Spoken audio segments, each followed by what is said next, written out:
going to introduce our speaker next.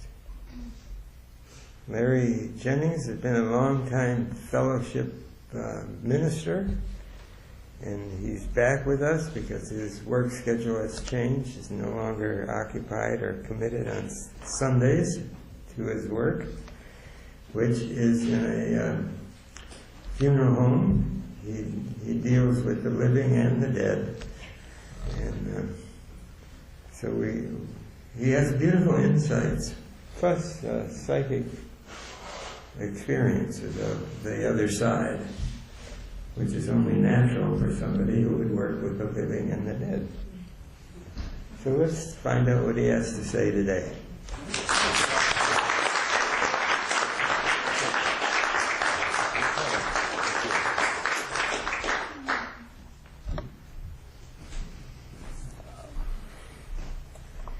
Susan, thank you for that beautiful song. It was nice. This last week's been interesting for me. Bruce gave me a call and asked me if I would be willing to be a speaker today. About a week and a half ago, there was a change in the schedule. And I said, let me think about it, and I hung up. I said, okay, you got to come up with a topic. Somebody mentioned to me this morning, I know you take a lot of time to write these and this and that. And I said, yeah. But I picked the phone right back up and called Bruce, and I said, I'd love to do it. And then an email came out. Somebody sent an email out to the pastor saying there was a change in the schedule and the speakers, and what is he going to talk about? And I emailed back, I'm not sure. So I did the next best thing. I took a walk. And I took a walk through our neighborhood. And as I was walking, I started doing a walking meditation where I focus on the heel of my foot, my toes, and I concentrate and focus on each step. And soon that meditation time just kind of drew me in. It was a beautiful time. And as I focused on the steps, I opened my senses, tried to open my third eye, and I asked for guidance. I looked around and couldn't help but spring was abound. The yards were turning green. Somebody had just mowed their lawn, and I could smell that beautiful fresh grass smell. Flowers were blooming. I saw a pair of squirrels chasing each other, and then one disappeared under a fence. Then my attention was drawn upward out of the corner of my eye. And looking right over the top of a rooftop came a bald eagle. And that bald eagle turned his head and he looked down at me. And I went, wow. Pretty amazing. This isn't something that happens every day in my neighborhood. Although, as my wife can attest, we do have a pair of bald eagles, and this obviously is one of them that has decided to nest near us. And they have two beautiful little eaglets that have just hatched. So we're all watching them. But to see them this close is very unusual. I usually see them circling high in the skies, and it was pretty an amazing experience for me. But in the moment that happened, memories started to come back, and memories of meditations that I've had, psychic experiences that I've had, just experiences that I've had in general. In my last talk here, I talked about going to the meadow, going to the mountain. And we talked about a spirit guide that I had met there. And this spirit guide sits in a teepee, and I often meet him. When I first met him, I'll just do a real quick, for those of you who weren't here last time and I spoke in February, but when I go to the bottom of the meadow for the Seven Terrace meditation, there's a pathway that led off, and I followed it. And I was met by a Native American guide who asked me to step into a canoe with him. And we went into the village. When we got to the village, the people joined us, and I was led to a fire where we danced around the fire. And then I was led away from that fire. I went down a pathway and was left and told that somebody was waiting for me. And I looked upwards, and there was a teepee floating in the sky. And in that teepee is my Native American guide. And I told you in February that I would tell you his name. White Eagle has been with me for about as long as I can remember, and long, long before. Looking back at a time when I was not in tune with the New Age perspectives on life, I have learned that he's always been there, gently guiding me and extending his wisdom to me in many, many ways. My first recollections of him come from seeing him on the horizon. I would just see off in the distance, and I would see a figure of a Native American, and he would sit upon a white horse, very, very quietly, and always watching me. When I would try to connect to his spirit, he would just nod at me and smile, and then he would quietly fade away. He wears buckskins, he wears a beaded vest, and he wears a headband with a single feather in it. His face is weathered, his face is wrinkled. He appears to be an older man with graying hair, which he gathers in a ponytail. And he sits upon his horse proudly. He has a presence of a man who is both sure of himself and surely a leader of many peoples. I have learned that he has great wisdom to share. Other times I have seen him in the clouds, sitting upon his horse, but at these times there's a whole group of Native Americans with him, and he always sits in the center of them, and they're all on horseback. It was later when I first experienced the village and found myself floating upward to the entrance of that teepee in the sky. I opened the flap, and I always entered to the right. And sitting cross-legged at the fire, which is always burning in the center, is where I met my guide face to face. At first I just listened, and he would communicate to me through his thoughts, because there is no hiding behind our thoughts. Rather, within our words, we can often manipulate the words to be where we want them to be. But through our thoughts, it's open, it's transparent, and it's a wonderful relationship. I told you the first story of when I met him in February when I spoke here, that he had given me a gift of a form of a vision where I saw myself as a shaman and a healer of the village. It was there that I was able to give life to a young child who had died from a fall. It was here he had taught me the importance of the power of the circle. Through the power of the circle, I was shown that nothing is impossible, that a circle conceived in love for the betterment of our universe has no boundaries. I often visit him, and after several visits, he told me his name was White Eagle. He has a deep love for our planet, and we often speak about the relationship we have with Mother Earth, and we would explore together the world of the elementals, which play such an important part of our lives. Each of us on a daily basis are impacted by this beautiful kingdom, yet we don't often think of them, though they are always here. I grew up in northern New York in the Adirondack Mountains and spent countless hours in the woods, enjoying the beautiful lakes, the brooks, the rivers. The area is rich in history, from the early explorations of the Hudson River to the Revolutionary War to the French and British wars and their occupations of this area. A familiar book to all of us was written by James Fenimore Cooper, The Last of the Mohegans. The famous caves in this book are in my hometown, and I have many times explored them underneath the falls that are called Glens Falls. Often when I meditate, I go to the foot of a mountain called Kempsville Mountain in the heart of the Adirondacks. I always find myself standing in the woods with about 3 foot of snow on the ground, silently watching and listening to the beauty that surrounds me. It has a very special place for me and has special memories, especially of being there with my dad. And it has become a focal point of many of my meditations. When I moved here 25 years ago, after growing up in the mountains, I stopped hunting.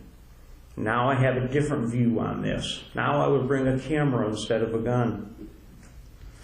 This had been bothering me for a long time, and I had an opportunity to ask the grandfather about this. And was it something in my past that was wrong? Was it something that I needed to look at?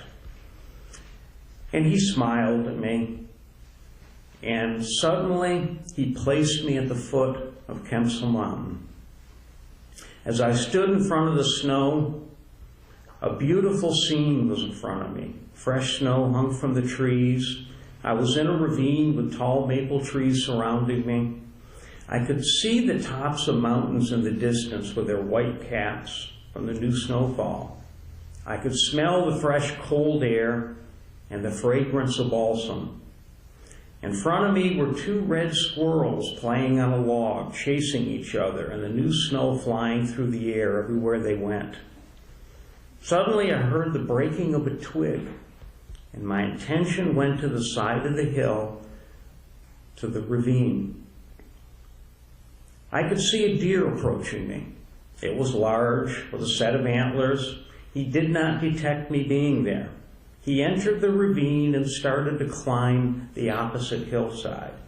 At that moment, he stopped, and he looked at me.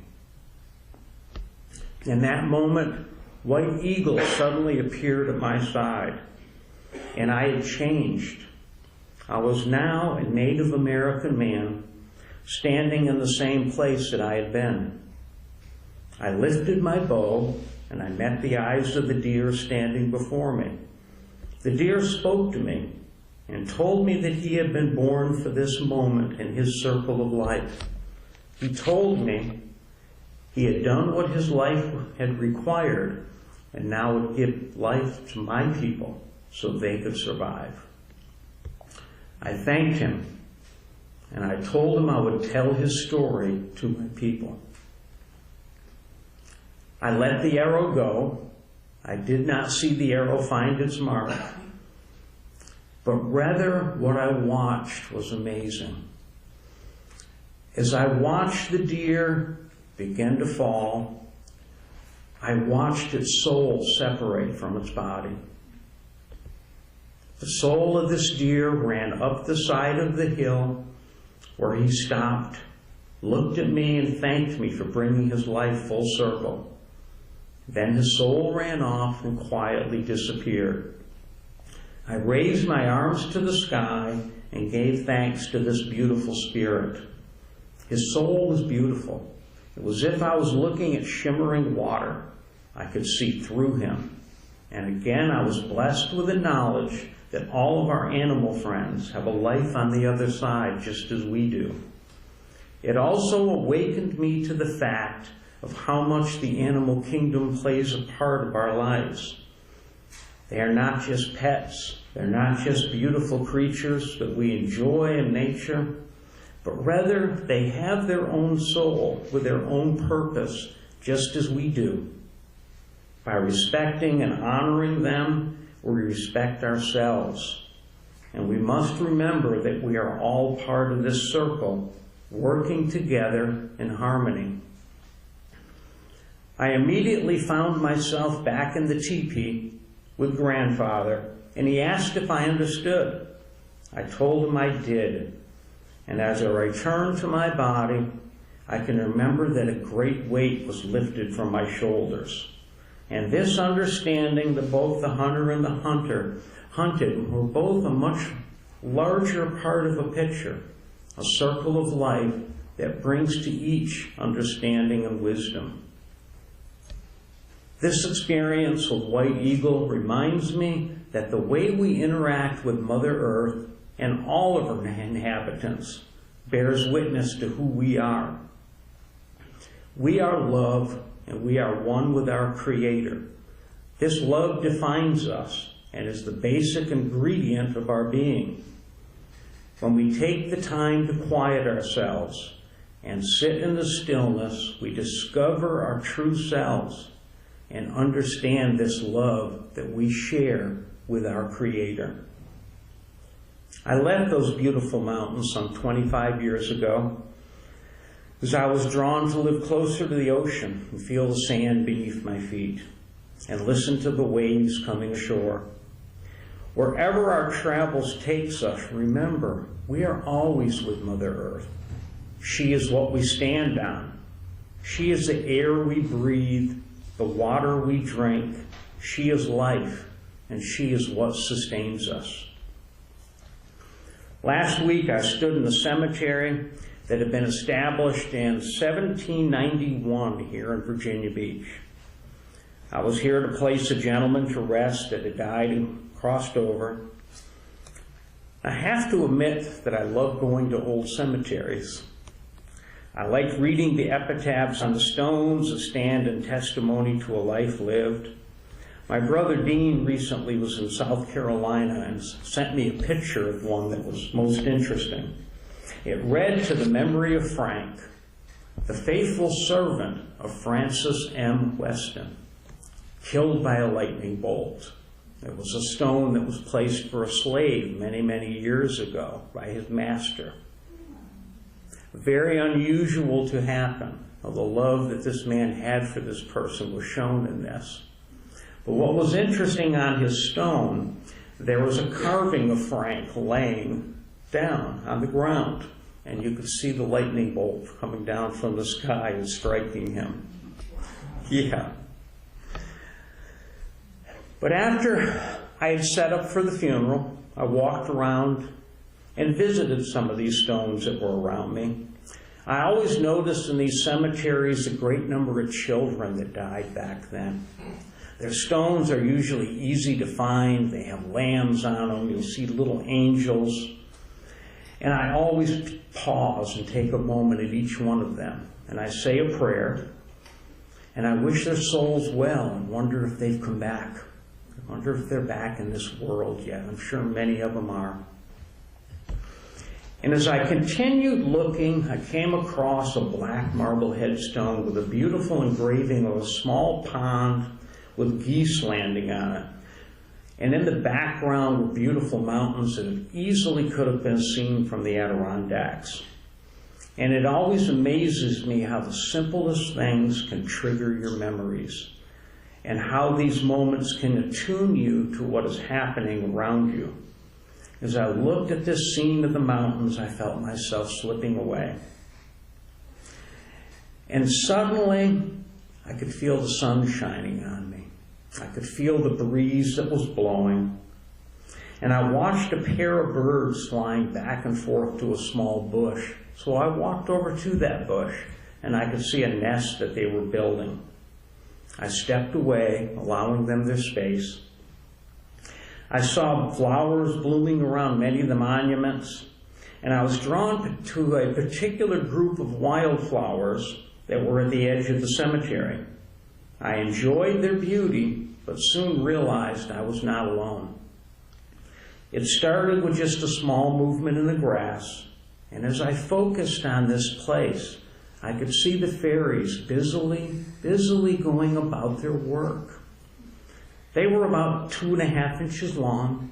Their wings were moving very quickly. They were hard to see unless they paused on a flower or on a large stem of the tall grass. Their colors are beautiful. It's like looking at a rainbow, and every color you see in that rainbow and every mixture of them have been placed upon them. They're peaceful, they're beautiful, and they're very busy. I quietly again stepped away so as not to disturb them, and I thank them for the beautiful work that they do for each and every one of us. This is something I have only witnessed a few times in my life. Why did it happen? Simple. Preparing this talk today to share with you and focusing on the elementals and Mother Earth through meditation this past week has opened that third eye, and my senses are keenly aware of them being present. I also believe that through our oneness with all life, they know my thoughts. Through the energy we all share and exchange, and they made a choice to allow me to see them that day. My other experiences have come with them, usually at times when I'm making a conscious effort to connect to them. When we have worked with them in Ascended Master Healing class, or when I've just read about them, or have just spent more time in nature and opened myself to them. I always remember to thank them, especially when I'm outside with nature, if I see them or not. Pausing and recognizing their presence may someday allow yourselves to see them, and I hope it does. After I stepped away from these fairies, I then returned to the site of the burial and prepared for the arrival of the family and their friends. And as I waited for them, my chakras were lighting up. The energy was moving up and down. I continued to watch those wildflowers, but could no longer see my elemental friends.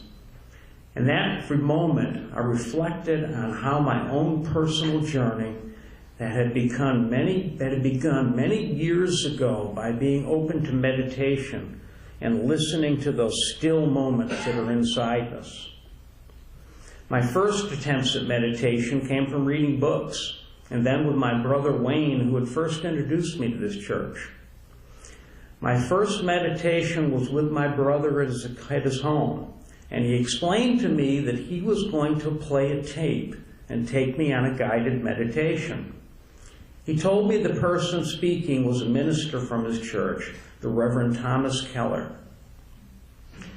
Looking back and not knowing it, I was having my first experience with a 7 terrace meditation, a meditation I've grown to love. Later, I took a meditation class here at our church with Meredith. Meredith is here now. We were talking about groups. If you'd stand up, she's going to be doing a series of classes starting April 27th, The Path Within. I highly recommend these to you if you have not taken one. It's an opportunity to meet with someone who has a great wealth of knowledge and a great wealth of love to share with you. Like anything else in your life, you have to use it for it to work. The key to meditation is simple. It's meditating. There are many techniques you can use. Visualization to guided meditation, simply following your breath. Being diligent and setting time aside each day will help you keep focused. As Paul Solomon said, not only coming faithfully at the same time each day, but teaching the mind, training the mind to enter those levels where meditation can come. Take one of these who might describe those methods that have been given from these sources for entering the levels, for finding the top of the mountain, for setting self apart and alone. He says, calling the name of God until he might be seen and heard, until the meditation becomes meaningful, and each time that you set the self apart, not merely a resting, not a boring setting aside of time, but an entry into a new and beautiful world. Well put, Paul. I also love keeping a journal of my experiences, and looking back at what I write gives me a much-needed boost and a reminder of who I truly am. You will find what works for you. And I hope you learn to listen to the voice inside of you, the voice of our Creator. Within each of us resides this Creator, and now the knowledge and all the understanding that you will ever need. This is how I'm able to speak to White Eagle. It is through this connection with Spirit that allows me to connect with my guides or to visit my Hall of Records. It has also opened my third eye, which allows me to see spirit and allows me to enjoy the company of fairies and other elementals. And also, this time allows me to stay self-centered in my life.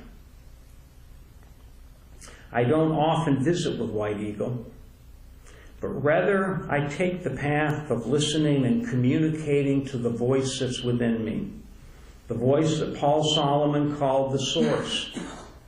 With dedication to being in the stillness of yourself, you will learn to trust that voice. And then you will have what I call a knowing that you are one with this universe, one with this all part of this beautiful place we live in. Last week I told you that after our service I was going to go visit the zoo to say goodbye to the elephants, who have been here in Norfolk for over 30 years. They've now moved to Florida. We hope they have a wonderful life. While we were there, we got to visit 2 new cheetahs that just arrived. 2 brothers. They were sleeping soundly in the grass, enjoying the sunshine. They had a banner up near the elephants, and we were able to sign that banner to wish them well, and it's going to continue to be on display. They even were passing out elephant cookies to us. They were good. And those of you that I'm on Facebook may have seen some of those pictures that I put up there about them. But it was a beautiful and peaceful afternoon. And just walking around and enjoying the animals and the beautiful park that had been created. Our grandchildren enjoyed themselves and their smiles warmed my heart. It was an afternoon of peacefulness, an afternoon of relaxation, as I allowed myself to stay in the moment and was able to push away thoughts and distractions. Being in nature, as I'm sure you've all noticed in your own experience, is a very tranquil time and brings you closer to it. Sarah, I so enjoyed your pictures of the Outer Banks. And as I mentioned to you earlier, the beautiful bush of white flowers that are blooming with the azaleas in front of your house. Thank you for sharing those. It's those moments that take us away from here. It's those moments that attune ourselves to the beautiful world that we're a part of. Paul Solomon said in a reading, when the breath is an experience of being the manifestations of nature, and the eye and mind are caused to see the beauty and rejoice in them, then the breath is taken in, so that the joy of life about is breathed into the vital organs of your body. These begin to fill with light, with joy, and the happiness that comes from a personal contact, a personal bond of communication with the source within. Spending time with nature can truly be one of the most beneficial things you can do for your well-being. This is no secret. So please, take time to take a walk on the beach. Watch the waves come in. Feel the sunshine on your face. And quiet yourselves. And watch. And you'll be amazed at what is truly around you in this beautiful world that we share. And as Paul put it, in so knowing, in so understanding, you will build a source of constant joy, a life of happiness. Thank you.